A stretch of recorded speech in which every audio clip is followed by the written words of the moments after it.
Hello, thank you for joining. Happy Wednesday and welcome to our Smiley Talk, Coming Out, Staying Happy, where we're going to be discussing LGBTQ mental health within the community, what people could do to support them, and also why this community is at a high risk of mental health difficulties.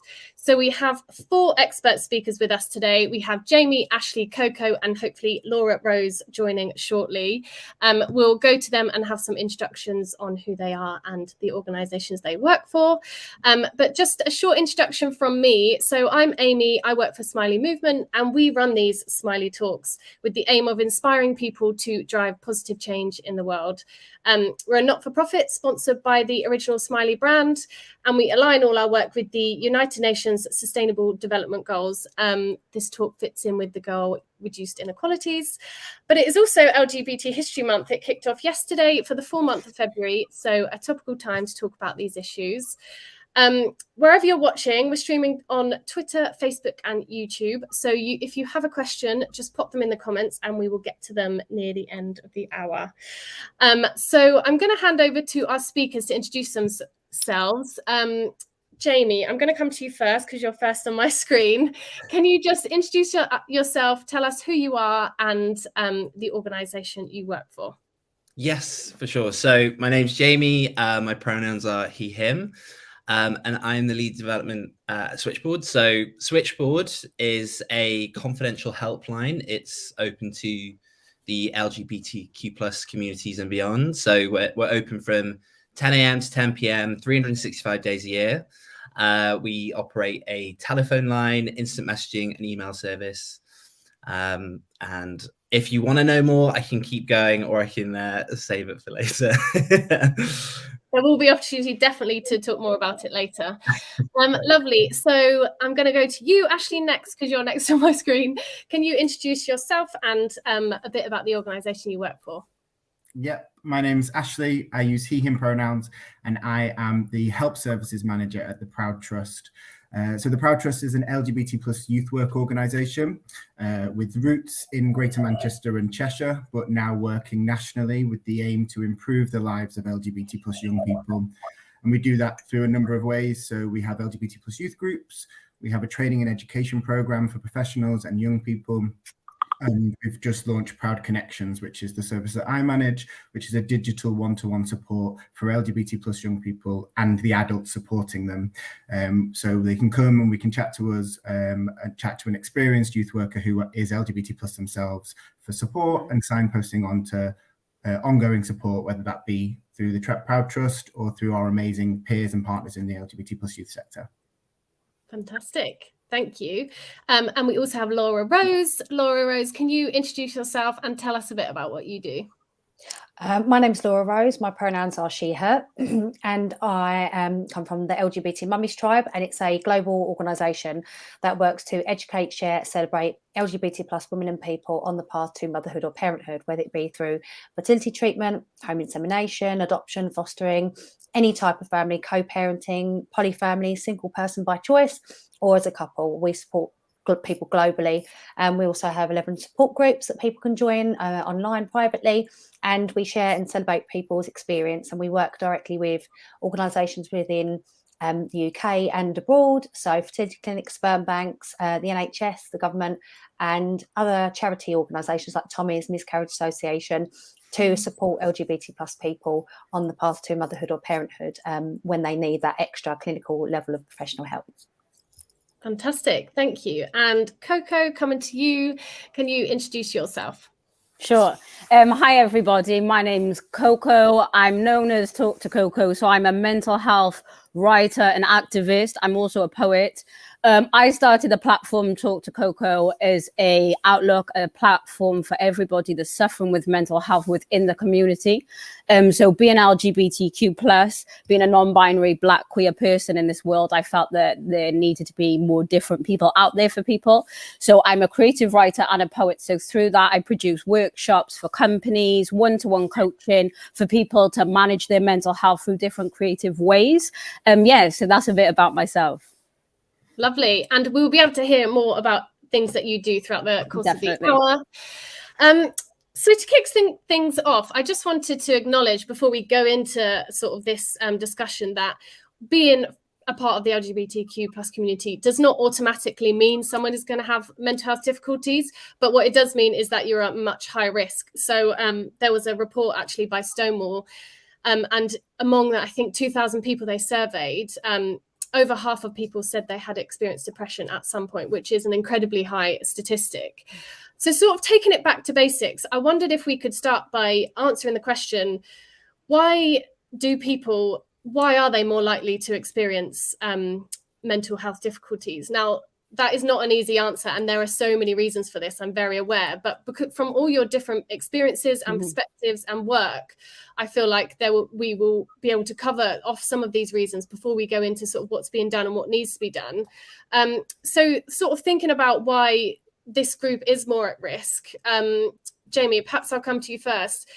Are there any sort of reasons that come to mind? I mean, you've got a helpline where you speak to people, I'm guessing, talking about these issues a lot. What are some of the sort of most common reasons that come to mind?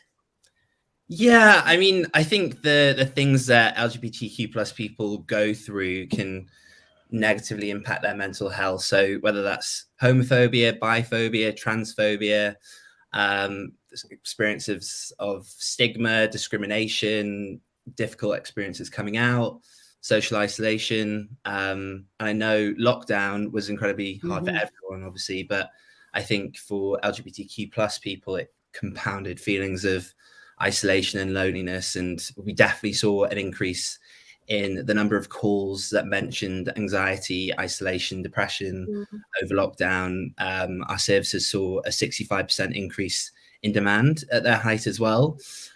So whether that's people being forced back into the closet when they go back into lockdown, maybe they're moving back in with their homophobic parents. On that as well, actually, we saw an increase in demand for our instant messaging services, as people might be scared to be overheard. We also saw a 42% increase in transgender and gender non-conforming people calling us since the lockdown too. So whether that's treatments being paused, rising hate crimes, misinformation online. It's quite an endless list, but those are definitely the most kind of significant things we've seen since the lockdown. Yeah, I didn't realize those stats about the lockdown, but sort of having it there in numbers, the increase that you had in calls just shows how many people were suffering. Laura Rose, I wonder from your experience, like with this community group of people on their journey to parenthood, what are some of the issues that people within that community face when it comes to sort of you interacting with the LGBT Mummies tribe? I think, like Jamie said, lockdown really had such a huge impact on people. We're already on the back footing because we existentially are at more risk of having mental health issues because of the barriers and implications and microaggressions we face on our journey from coming out and through life. So when you get to this second journey, part of your life journey of having children or going as an intended parent on the path to motherhood or parenthood, you then have to do the consistent second coming out. So you have to do it at the doctors, at the clinic, at the surgery. You know, when you have your children, you've then got to do it at the school gates. You've got to do it all these different places. So it's not just like you've already come out and you've got over that trauma or however it was for you, that experience. You then have that second coming. And that's what we call it, the second coming. And also the trauma and trigger that people have when they go through trying to have children, whether you're trying to conceive, adopt or foster, it's that journey starting all over again. It's going in and being misgendered, going in and people using your dead name, going in and having to write mother to through the form, or parent rather because you're non-binary, because you don't want to use mother or father. All these microaggressions, you're not visible in marketing, you're not visible in the leaflets and flyers in the fertility clinic or across the NHS. All these barriers that you'll go through, you go to scans and they'll say, oh, have you brought your mum to the scan? And it's your wife or your partner, or someone that identifies as trans or non-binary. All these different layers and barriers have such implications and can affect your journey.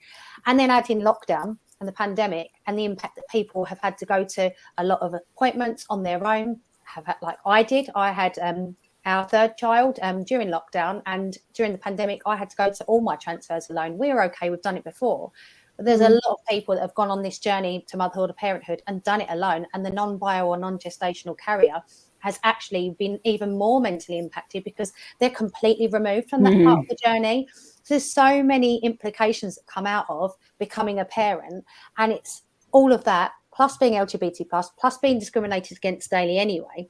And there's so many more layers to it. So a lot of people have been really, really impacted. And it's that thing of, like you said, you sort of come out and you might have a few years where you perhaps feel confident. And then, like you said, you face all these barriers, becoming a mother or a father or whatever parent you want to be called. You suddenly facing all these barriers again. So I can imagine it's like a roller coaster. Coco, I can heard you agreeing with a lot of that there. Is there anything you wanted to add on when it comes to sort of why this group of community is more at risk? Yeah, I guess with my platform, and when I do speak to people, obviously I always say it's a 24-hour, I guess, engagement person there for you to come to. But what I find too within lockdown, like Laura and Jamie have both said, for myself, a lot of people come in, whether they belong to like a Muslim family or a religion is one of the things for me. People will come and say like, I'm feeling suicidal because I can't come out to my parents. Now I'm stuck within this family. I'm getting arranged marriages organized. Like, and I think for someone like myself, I never really, because I've never experienced that too, to actually hear people say like they want to kill themselves because they can't be who they are, because they're gay. And being so suppressed in lockdown is a scary thing for so many people. And it's true. And it's like fathers, there's adults, there's 60-year-olds. I had a 10-year-old last week come to me, for instance, and ask for help because they couldn't get into, they couldn't be referred fast enough in time. And they were going through, their friends were bullying them, saying they were gay. They wanted to kill themselves. They didn't feel comfortable to tell their parents. So to have a 10-year-old come to you and stuff like that. So I think it's so important and imperative we have people like ourselves to have the support and give the support, because right now the NHS and whoever else, the people we should be dependent on, aren't there. And Ashley, as an organisation with the Proud Trust, and I'm guessing interacting with people who are struggling, does this ring true too? Yeah, definitely. And I think it's really great that you, Amy, that you established that at the beginning, that it's not being LGBT plus that makes people more likely to suffer. It's actually, as we've heard here, it's the LGBT plus phobia that's creating those barriers and those challenges that LGBT plus people face, and then may lead them to struggle with their mental health. And something that we've seen with the young people that are reaching out to us, and clearly from what has been said already, is something that affects LGBT plus folk in general, is that idea of isolation, or not necessarily having someone to talk to or connect with that they can fully identify with, be that because they're not out at home, at work, at school, or with their friends, or be that because they've not got that easy access to in-person support because of locality or because of their own individual access needs. Again, during the lockdown, something that we noticed as we moved our services, our groups and things like that online, we saw a huge increase of young people accessing us for the first time, because they could finally access support. And so that increase, and then alongside another increase in requests for one-to-one support from young people, led us to create Proud Connections and develop that so that we can continue now to offer that one-to-one digital support for those young people who are finally able to access support from us or others for the first time. And it seems like from what you've all said, lockdown really did make these issues worse. And what I was going to ask is, do you think it's got better in terms of the support that is offered to LGBT people in the past 5-10 years? Like, have more services and communities come around that have helped people sort of gain support? It sounds like it may have got better, but then sort of dipped in lockdown. But in terms of like from 10 years ago till now, what would you say the trend has been towards removing these barriers, removing this stigma and supporting more people? Laura Rose, what would you say? I'd say there are a lot more organisations like all of us and groups and community groups out there that people can access, especially digitally, which is great. However, lockdown really highlighted for us that there are communities that don't have digital access, that are from areas of social deprivation, don't have access to a phone where the rest of the family aren't using, can't get to a library, or they're from communities, religious communities, that don't actually have access to digital use. So they were even more marginalized because they couldn't get access to that. And we've found that a lot more people are coming to us or to organizations like All of Us for support. However, it feels like that transphobia, biophobia, homophobia has actually got worse. I don't know about the others. In the last year or two, I feel like the world's got angrier with lockdown. Everyone's been impacted, but it feels like the attacks are worse, the trolling's worse, and some of the messages and things that you see that people are getting are so bad. It feels like it's got worse. There's more support. And then when it comes to government, society, we know for a fact, because of the work we do and we see, that things are changing, but they go at such a snail pace and they take so long to implement, and there's so many processes. So at the moment, people are really still being impacted. So from a community perspective, we are all supporting each other really well. But from high-end perspective, at a strategic level, there's so much more work to be done, and laws really need updating. And there's so many areas that fail us as a community. Yeah. And Coco, you sort of agreed there when Laura said about things getting worse in the past year in terms of attacks. Is that something you've experienced, or users that sort of contact you have? Yeah, for sure. I would say, like Laura was saying, it seems like as much as we all support each other, or we have support, however, the outside world, or I don't know, the straight people less, so the people that don't understand us, it's like they don't want to understand us even more. So I don't know how this hate is being pushed out there or how this is happening, but it's true. It's like as more as time is going on and the acceptance is happening and people being able to flourish, like at 30 years of age, I can only now come out and say, oh, I'm non-binary, by the way. However, still then you find more people are disliking it. So for instance, I was at the barber's the other day having my hair cut, and my barber turned around to me and said, oh, I don't like all these gays that wear makeup. And I was like, what? Like, how is that even a conversation that you're even comfortable to have with me for a start? Like, it just baffles me, I think, for little comments like that people are still so comfortable with saying, and then the hate, the attacks. Like, I've never seen so much attacks happen within COVID to people from just being themselves walking down the street. Is sad. And for older people too, there was a trans lady I spoke to. I hosted a workshop last week, and she was speaking, and she was like 64, and she told me like she was like discriminated by everyone on the bus, just stuff like that. And it's like this day and age, like with the support out there, you would think it would be getting easier, but there seems to be just more hate, just like Laura said. And like, I don't know how we can all, unless what we're doing, keep supporting each other, but it does have an impact, and people get tired, kind of thing. So it's just sort of keeping the courage and the resilience within the community to know like there will be a positive and hopefully a better outcome eventually. And carrying on talking about it and talking about these issues, like you've said now, and being real about the experiences that people have had in the past year. And obviously, yes, a lot more people are speaking about mental health and being able to talk about it, but it doesn't necessarily mean it's got better for people within the LGBT community. Jamie, when you sort of think about people come to the helpline and how it has been from, I don't know, the past couple of years or the time that you've been there till now, have you seen any sort of shift in what people are saying? I mean, I think things that we see at Switchboard generally can be influenced by what's in the media. So say, for example, when Philip Schofield came out, we saw a huge spike in older gay men calling up and coming out. And I guess that's what we call the coming out call. But not to say that, like, I think people predominantly think of coming out as like a younger person thing, but really someone can come out at any age. But I think from Switchboard perspective, we've seen a lot more transgender and gender non-conforming people calling up, like asking for information or support when they're kind of, I guess, discovering their own gender identity. And so I think just because there's more information out there, they're more actively seeking that information through Switchboard. Yeah. And Ashley, am I right in thinking the Proud Trust works sort of more with the younger people? And their experience of coming out, how would you say that's changed? Has it got better in terms of the people you interact with? Have they felt more supported? Have they felt there are sort of avenues for them to go? Yeah, so I think that the Proud Trust works with young people, 13 plus, and adults who support young people as well. But our primary focus is supporting young people.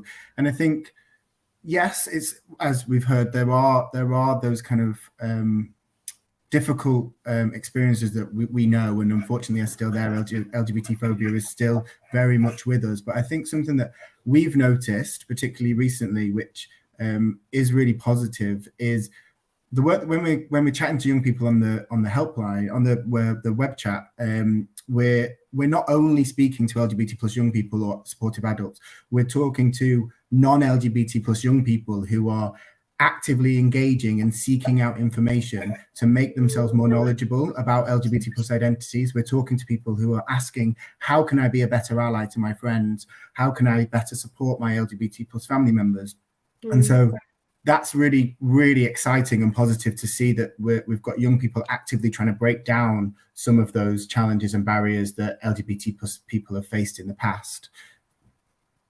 Yeah, that it sort of has just made me think, as you've all been talking, of that there are obviously, like you said, Ashley, people that there is sort of like glimmers of positivity of perhaps things changing. But this is a big question. What does need to change? And there is so much that needs to change. It's not a black and white answer, but I always feel like these sort of big questions do provoke good discussions. What does need to change to sort of really start shifting the mindset of society to stop sort of putting people within these boxes and within these labels? Something you just said there, Jamie, about Philip Schofield coming out.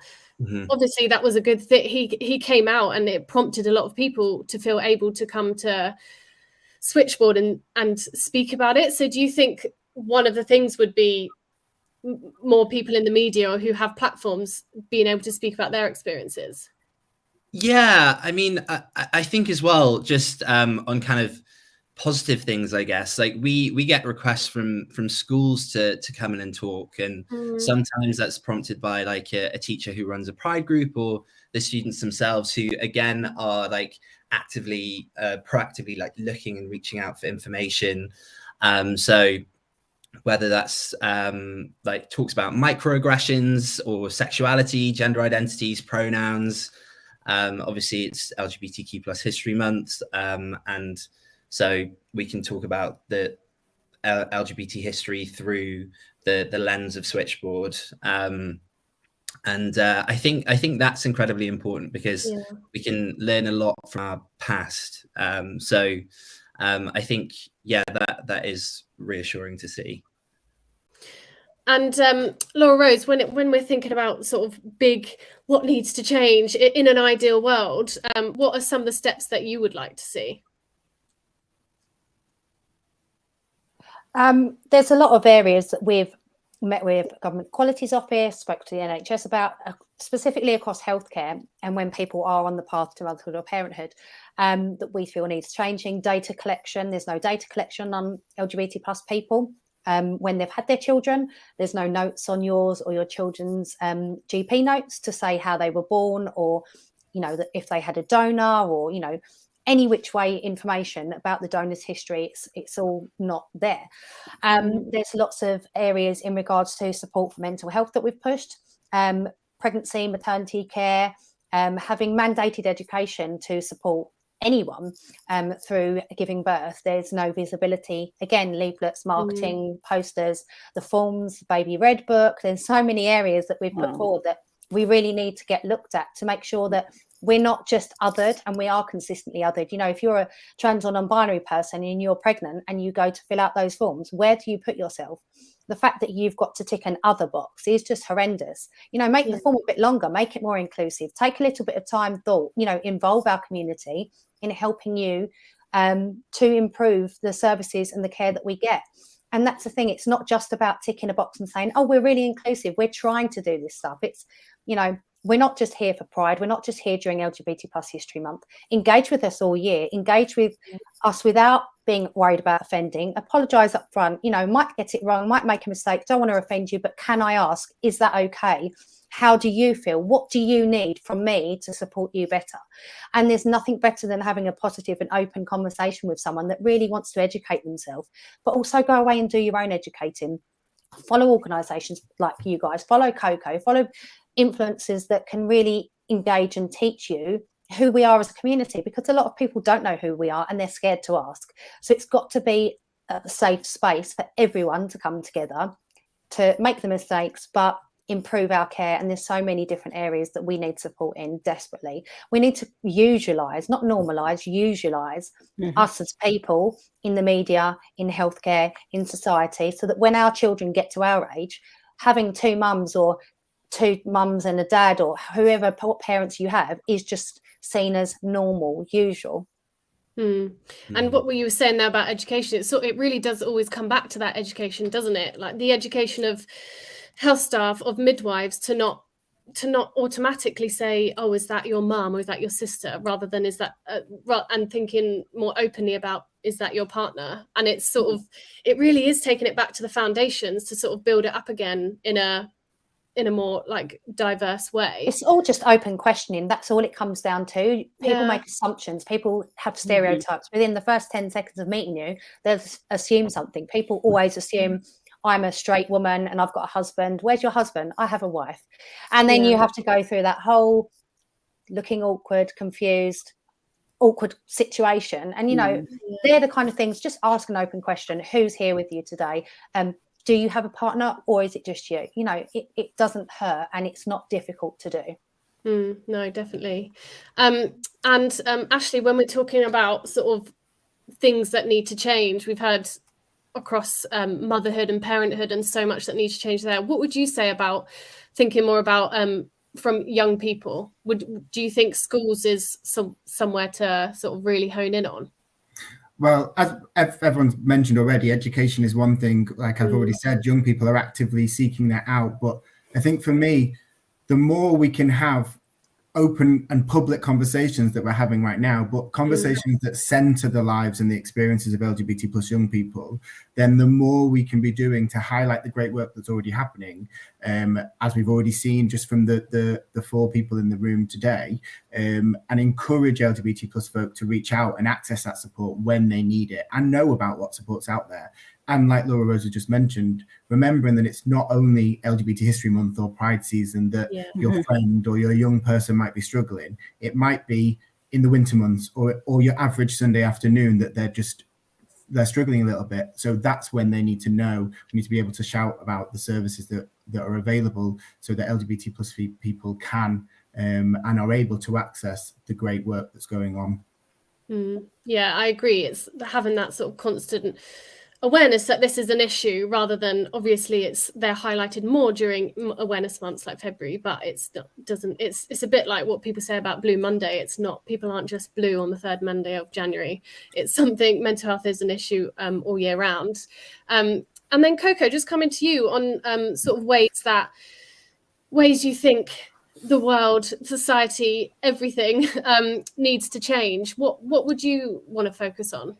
Yeah, I guess for myself and how I try and push it is like, we need to start with everybody. Like I always say, for someone like myself, if we're going to sit in and go to someone for our problems, they need to be someone that we can all relate to, because you wouldn't go to somebody that was straight like myself, because they're not going to relate on that. Same way with me culturally. I can't sit with a white cis person and they're not going to understand me. So I say this from like psychiatrists, from doctors, from teachers, from people that we need resources. We need more like LGBTQ plus people within there. We're here, we exist, we're everywhere. There's probably more of us, if anything.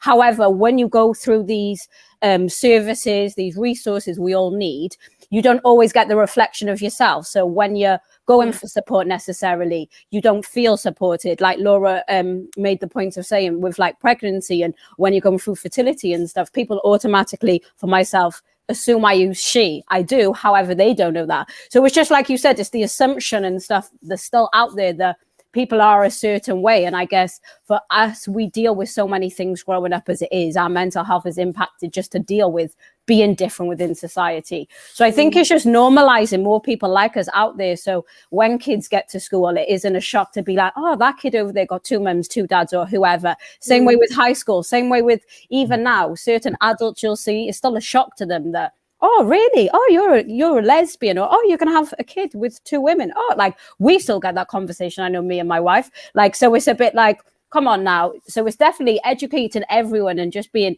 inclusive to see ourselves represented. It shouldn't be like everybody have said here a month, or it's LGBT month, so we can all be like, woo, let's all support a gay person or whoever just because it's February. It should be like every day, because we're existing, we're here, and we're not going nowhere. So yeah, something you've just mentioned there, and Ashley, you said it, like obviously having the platform to speak about experiences can raise awareness of the issues you are facing. And you've also slightly mentioned microaggressions, and I wondered, for people watching, what are some of these microaggressions? And Laura Rose, you've sort of obviously mentioned a lot when it comes to sort of parenthood, but Jamie, perhaps, what are some of these microaggressions that people either might not realize they are doing, or people might not realize that people within the LGBT community face? Can you sort of give any examples?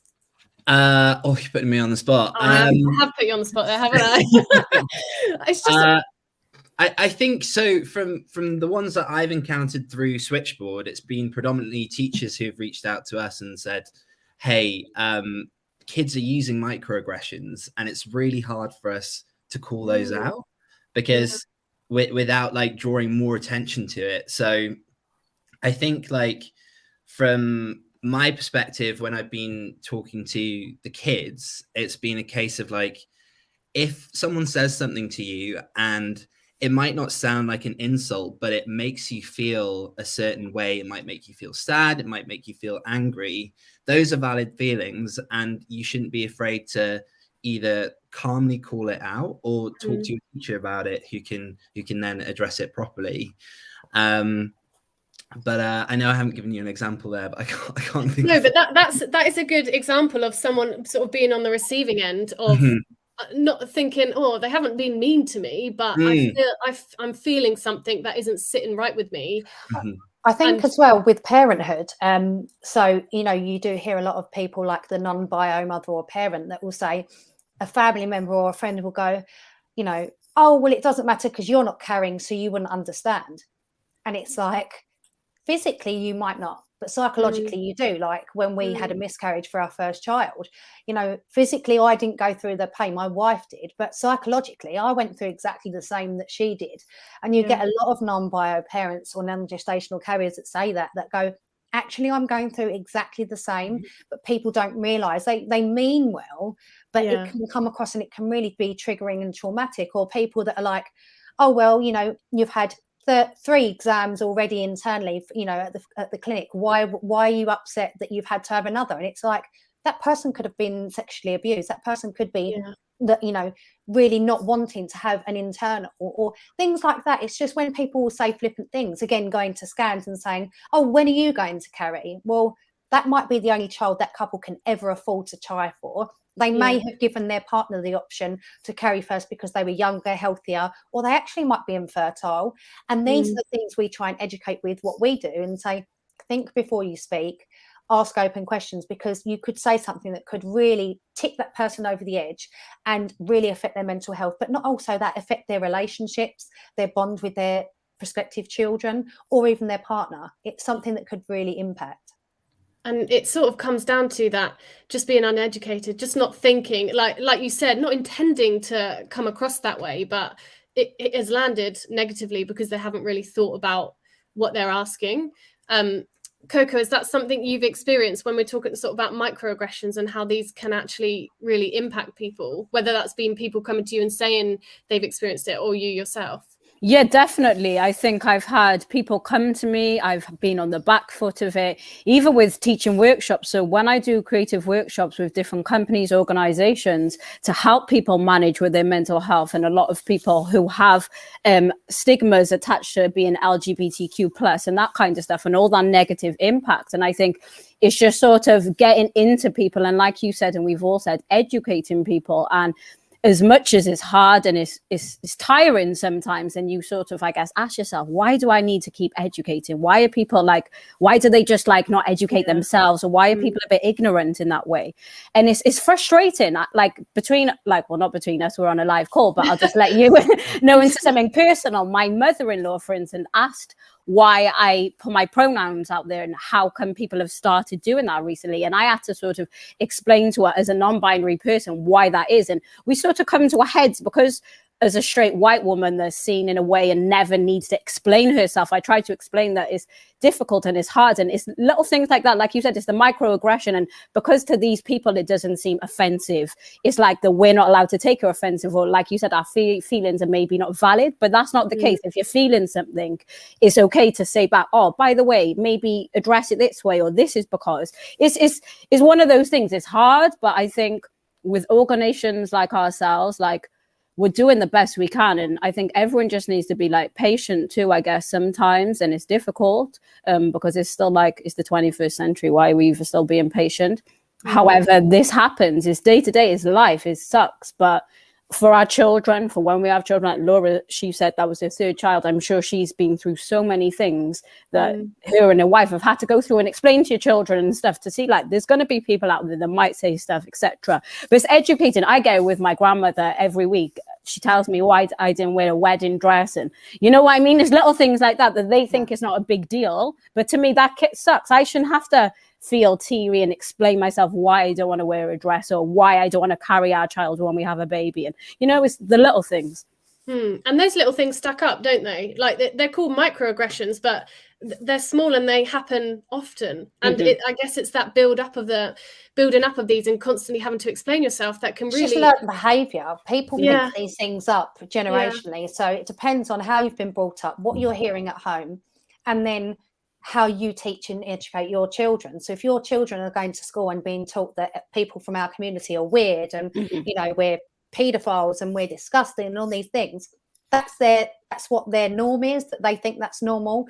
So for example, my daughter had the question in reception, you know, why have you got two mums? And she was like, because I'm fabulous and I'm really special. And she rocked it, and I was like, oh, I'm so proud.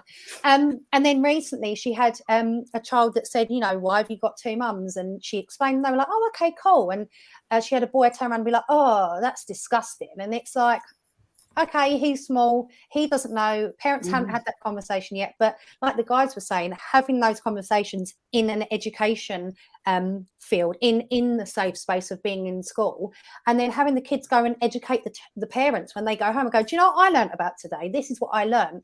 We've got to start at the bottom, but we've also got to start educating the people that are older than us, that still have that learnt behaviour that they picked up from our grandparents during the war, when we weren't legal. You know, we didn't walk around holding hands, or even, you know, knowing that people like us were there, because it wasn't done. So it's educating the youngsters, but also educating people older than us, because there's that gap. And I love the idea of a generation growing up saying, oh, cool, you've got two mums, like you just said. And you're right, those younger people sometimes are more accepting because they don't have those old traditions in their head, and going home and telling their parents, oh, they've got two mums, and not being fazed by it is lovely. But obviously that's not everyone. And Ashley, just coming to you on the sort of topic of these microaggressions and mental health, is it something that comes up a lot with the Proud Trust? Is it something that you sort of focus on at all? I think it's, well, from what it's clear what people have been saying, the thing for us is, like Laura Rose, I think, said earlier, those not being scared to ask questions, but ask them sensitively and involve people in those conversations. That's something that we really encourage people when we're working with adults who support young people. It's about not putting that, as Coco said, onto LGBT plus people. Like, so don't ask those questions to young people, to young LGBT plus people. If you don't know something, find out yourself. Actively come to Proud Connections. We have people, we kind of promote ourselves as, we are a space where you can ask those questions in a sensitive way, so that we're not putting that burden on the LGBT plus young people, whether that be from teachers or parents. So I think it is about that idea of educating, but and kind of asking questions, but in a sensitive way. So ask about pronouns, ask about kind of different identities, but as long as it's in a sensitive way and in the right setting. And what would you say to people who, I feel like with a lot of topics that either are taboo or slightly awkward, and when people don't know how to phrase the question, they perhaps don't say it at all, because like Ashley, you just said there, it's asking in a sensitive way, and people might just think, I don't know if I'm going to offend that person, so I'll just stay quiet. What should people do in those situations?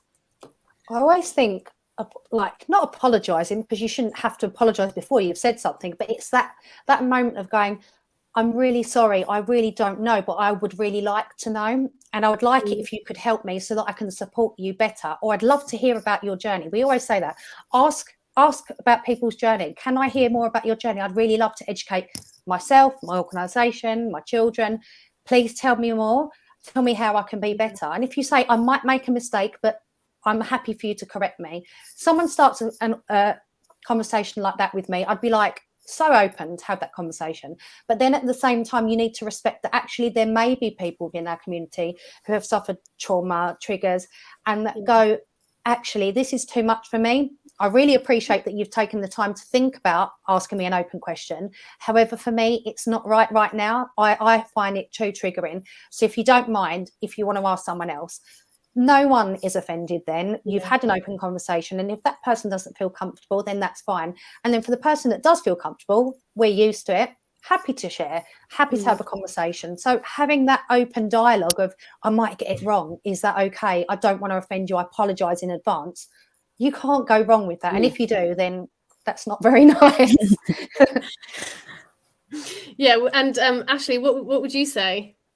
I think I agree completely, being that kind of sensitivity, but also being proactive as well yourself. If you're not part of the LGBT plus community and want to learn more, there are places that you can go. As we've said, that there's the people in the room today, but there's other organizations. The Proud Trust, for example, has a whole host of information on our website and resources that kind of talk about LGBT plus identities. So there are places that you can go, or people to talk to, so that you're not kind of putting that burden on that LGBT plus person or that young person, whoever you're interacting with. You can kind of proactively go out and find the answers to your questions yourself as well. And something, I mean, we've all massively just touched on it there, sort of individual actions and small practical things that people can do. But sort of bringing that together, if someone is listening and they're not part of the LGBT plus community, and they have a friend or they know someone who they know is struggling, and they're at a bit of a standstill of what to do, Jamie, perhaps you could take this one. Yeah. What steps do you think someone could take who is, they want to be there for someone, but they're sort of not sure how to do that? Perhaps the person isn't opening up. Perhaps they've sort of read stuff online but aren't sure what to do next.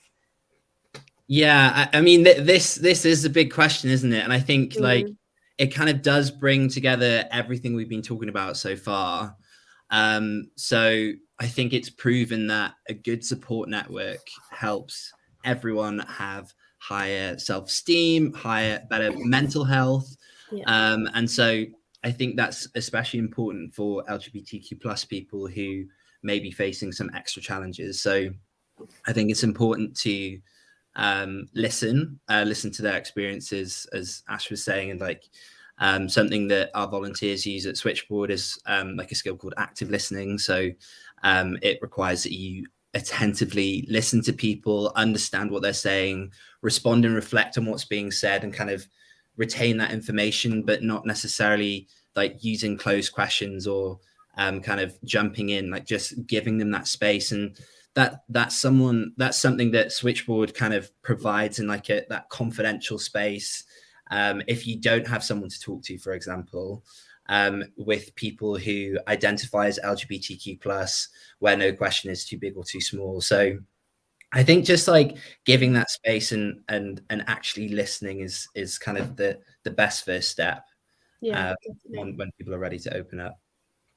And Coco, coming over to you, what would you say to someone who is sort of really wanting to support a friend, a family member, someone at work who they think might be struggling but isn't sure sort of the steps to take? I guess for myself, my number one thing I always tell people in my one-to-ones is always be there for somebody. And support is key in mental health. For the journey and how your psyche is, if you don't have the right support, it's guaranteed to fail. Obviously, it's chemicals, it's how it works, it's the science.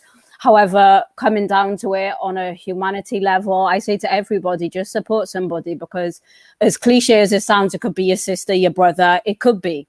Like, and they might have not said that to you. So be careful, be mindful with your wording, how you're approaching that person, because you could have a best friend that might have not come out as being gay, and you could be using lingo in front of them that might not make them feel comfortable to come out.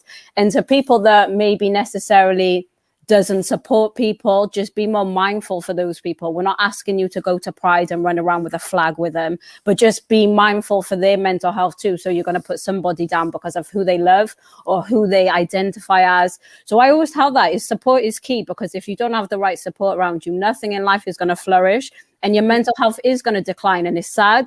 And I always tell people to, like, have those 5 people around you than the 20 people instead. Quality is quantity, in that respect, for your mental health and for your family, and for growing and supporting each other too. And that goes to teachers listening, like, be mindful to the children when you're teaching, to the people that's sorting out education. Please be mindful and inclusive to the education, to psychiatrists, to doctors, to everybody, man. I always say that, because without support is nothing. So just to be mindful for each other and be supportive, that's always number one for me. Yeah, and that being mindful is so important. It's because sometimes it is just taking a few seconds before you say the automatic response, or say like go in with a question, just taking those few seconds to check yourself. For sure. It might be a habit that you develop over time, because we've got these sort of automatic tendencies to... And it can save people's lives too. The amount of people I speak to that haven't, thank God, committed suicide, and it's sad that it's because of judgment or not having support because of who they are or who they love or how they identify, you know. So as much as somebody that maybe isn't on the receiving end might think, oh, what I've said, oh, that one really hurt them, or it'll go over their head, you never know, that person might go home and do something different. Do you know what I'm saying? So it's just to keep that in your head. Yeah, for sure. Definitely. Right, we've got 15 minutes-ish to go. We've had a couple of questions come in, but before we go to the questions, I thought it would be helpful to go around, and if you wanted someone listening to take away one thing from this talk today, whether it's something like a practical sort of tip that we've spoken about, the open questions, the being mindful, or just an awareness of what people are experiencing, what would that one thing be? I'm going to come to Laura Rose first, sort of go backwards round. We're not just for Christmas. Well, we're not just for Pride. We're not just for this month. You know, seeing organisations fly the rainbow flag proudly. You may fly the rainbow flag proudly, but do it all year. You know, don't just see us as a tick box because you're going to benefit from the revenue of our community because we spend billions a year. You know, it's not about the pink pound. It's about actually showing up, standing up and being an ally. So look at your educational program for your staff. Do you have people, that organisations like people like us that come in and will support your employees, but support you and your HR teams in how to support us, you know, support us mental health wise, support us on our fertility and our parenting journeys, but support us in general through our daily life as an employee. You know, at schools, are you supporting the children? Are you giving them the safe space to know that if they are LGBT plus and waiting to come out or needing to come out or needing that person to speak to, that they can reach out and it's safe for them? Do they feel that? So it's really about educating yourself, but also from the different layers of society. Everyone's got to take part. We're not just here when it suits. It's got to be consistently throughout life and society. Yeah, what you've just said, I just thought I'd share this really nice anecdote about what you said about teachers. Is I saw a tweet last week, and there's a teacher that's openly gay at his school, and he received a letter, and he shared the handwritten letter online, and it was I think it was someone in year 6 who had written, and he just wrote a letter saying, you've shown me it's okay to be gay or something. And we were saying that earlier about having those role models in all these different institutions. It helps people come forward, and it makes them that feel seen. But it's about having those people there, obviously. Thank you. Jamie, what one thing would you want people to take away from this talk? Sure. I mean, I think just in the topic of like coming out and staying happy, I think it's just important to remember that whoever you are, you deserve support and respect. And there's always going to be people there who want to listen to you, whatever the question is, whatever the problem is, no matter how big or small. And I think one of the great things now that we kind of touched on before is that there are like specialist LGBTQ plus organizations that are there to support you, whatever your problem is. So I think that's what I would encourage people to take away from today. And I think as well, just on that educational thing, and because it is LGBT History Month, in a time of Section 28, like before 2003, we wouldn't have been able to talk about LGBTQ plus issues in school. You wouldn't have out teachers at school either. So I think, even though I think it was repealed from the statute books in 2003, but still, I think it's only now that we're kind of coming out of the repercussions of that in schools, and people are like more willing to talk about like queer issues and queer history in an educational environment. Small steps, there's a way to go, but it's nice to see those changes. Ashley, what about you? What one thing would you want people to take away? I think for me, it's just to encourage people to reach out. I mean, we've seen from this conversation that there are amazing places that you can go to access support or just have a chat. But particularly as an LGBT plus person, going to these organizations or these people in the knowledge that you will be seen, you'll be validated, and you'll be supported as your whole self. And so whether that be through Proud Connections or through Switchboard or through any other LGBT plus organization, there's places to go. And it's been really lovely hearing like the different ways that people can get support from everyone in this call. And so I guess it's about now going away and shouting about it.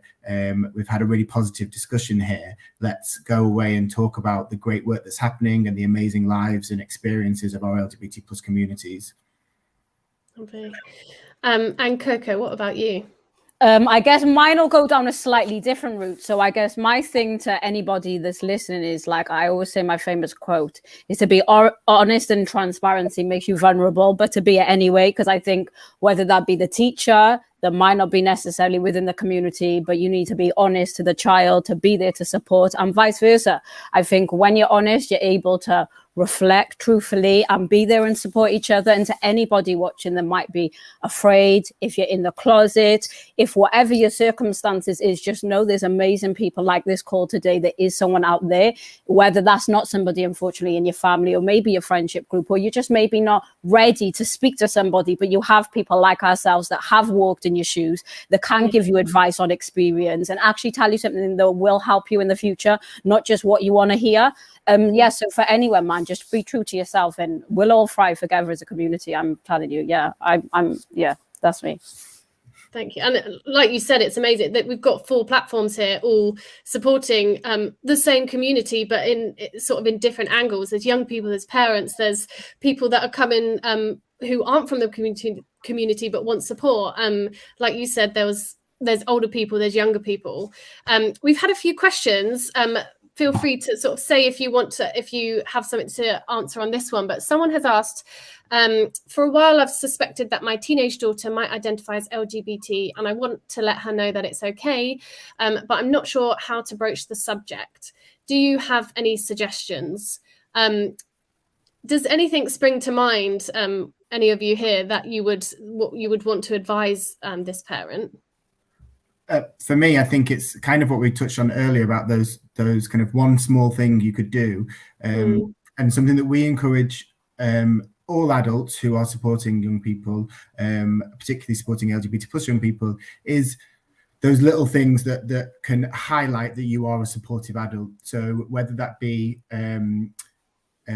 having a leaflet out that you've seen for an LGBT plus organization, or having a little rainbow ally badge, or in a school setting in particular, sharing pronouns on email addresses or having pronoun badges. Those small things that young people especially can see, because if a young person isn't ready to come out to whoever that might be to, just those small things that they can see but not necessarily comment on, but see it and have that knowledge that, okay, that person at least understands what a pronoun is, or they at least know what the rainbow flag means, and so they know that you are somebody who is open to those conversations, but also, like we said earlier, find those areas where you can go and get a bit more knowledgeable about things. Go and speak to somebody about the experiences that you're having, and how places like the Proud Trust or other organizations can support you and your young person during whatever's going on. Definitely. Yeah. And Coco, what would you add on? Anything else? Have you ever had anyone come to you as sort of a parent who doesn't know how to broach the subject? Yeah, I had a father come to me yesterday, funny enough. He's got two teenage daughters, they're twins. One he thinks is gay, one he doesn't think, but because of how they are. But I just said to him, for him to show you're supportive, whether they are or whether they're not. So do you have gay friends that you can let them know stories, maybe just something so they know you're inclusive, so when they are ready and if they're ready that they can come to. Like for myself, I never had to come out to my mum. She had a best friend that was called Whoosh when we was growing up, this big, really flamboyant guy. So I knew she was okay with it in that respect. However, having a black mother, I still wasn't comfortable going to her to say, oh, by the way, I'm a lesbian. But one day she just texted me and said, oh, I know Lauren's not really your best friend. Don't worry, come home, let's celebrate. So she didn't really have to say it, but I knew what she meant, kind of thing, you know? So I think for any parent, it's just letting your kid know that you do support them. So not necessarily bombard them like, I know you're gay, it's fine, woo. But like Ash was saying and everyone was saying, just let them know you support us as a whole so that when they're ready, they can just come to you, I guess. Yeah, that's really nice. I guess it's having those conversations whereby you let them know that it's okay as well, without like Coco said, without embarrassing them. You don't want to go, oh, like, hey, it's fine, and then like they're like, no, and they never come out of the closet. You just want to be like, you know, whoever you marry. We've had this conversation with our daughter. She's like, oh, I think I'll marry a man. I'm like, oh, okay, but I could marry a woman, couldn't I? Well, you could, but that depends on how you feel. Oh, okay. Yeah. But we don't care, as long as you love and you are who you are. That's how, you know, that we'll love you regardless. It won't matter. You know, we'll love you however you are or whatever you want to do. And that's the thing for this person who's come and said about their child. Just have that conversation. Even if you're watching the telly and someone gay comes on the telly and say, do you know what? I think that's great. People being able to be who they are, something so simple. And that child might be like, oh my God. And it might take another year or 3 years or 4 years, but they know that'll be in the back of their mind that actually you had that conversation on the sofa while you were watching Corrie and it was fine. So it doesn't have to be a big thing. It can be a really little moment. I like that, the small moment on the TV. We've had one more question, and Jamie, this might be suitable for someone that would want to know more about the helpline. Someone has said, I haven't come out as bisexual to my highly homophobic family and had a really tough time growing up in this environment. I'm 8 months pregnant and worry how my family would react if my child was born gay. What should I do? And sort of thinking about the helpline that you have, someone in a situation they're struggling within this community, what would you advise them to do? Do they have to call? Can they email? Can they message? Yeah, I mean, however they feel comfortable, call, email, instant messaging services. Just go to switchboard.lgbt and our contact details are there. I'm really sorry. This does sound like a really awful experience, and it must be tough to have that. And I think it's hard to kind of give direct advice on that question. But what I would say is I would encourage this person to call Switchboard, and one of our volunteers can explore either what options they have or what it might be the most comfortable route for them going forward. But that's a really difficult situation, so I'm very sorry for that. And knowing, like you said, that there are people waiting on the end of the phone at the sort of the other end of a screen, willing to speak about these issues and sort of help people talk through them to get through them, and in whatever way they can. I guess, and I guess just on the first question for this person's child, whether however they identify when they're older, they've clearly got an accepting parent. So that alone is a very valuable and precious thing for them. So, yeah, that's lovely. We have a minute to go. I just thought I'd whip around quickly, all of you, and to people watching, if they want to know more about your organisation, what you do, follow you, where can they go to find out more? And if you have anything else you want to share about sort of anything coming up at your organisation, please feel free to share. So Laura Rose, I'll come to you first. Where can people find out more about you and the LGBT Mummies Tribe? our website's the longest website in the world, www.thelgbtmummiestribe.com, and it's the same for our Instagram, but with the undercase in between, the LGBT Mummies Tribe.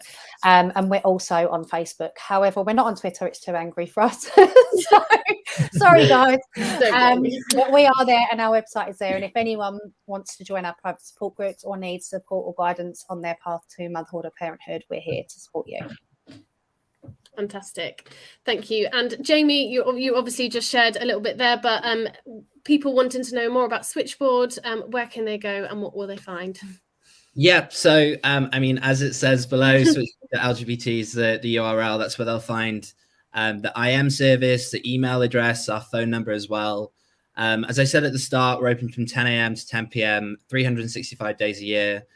So just reach out however you can.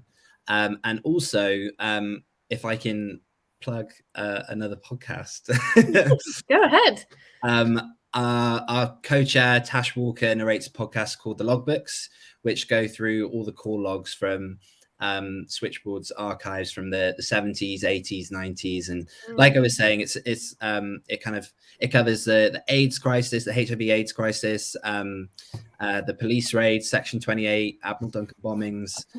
So really kind of rich history through the lens of Switchboard there. So I definitely recommend checking that out. That sounds amazing. What's it called? The Logbooks? The Logbooks, yeah. Great. Lovely. Ashley, coming over to you, where can people find out more about the Proud Trust?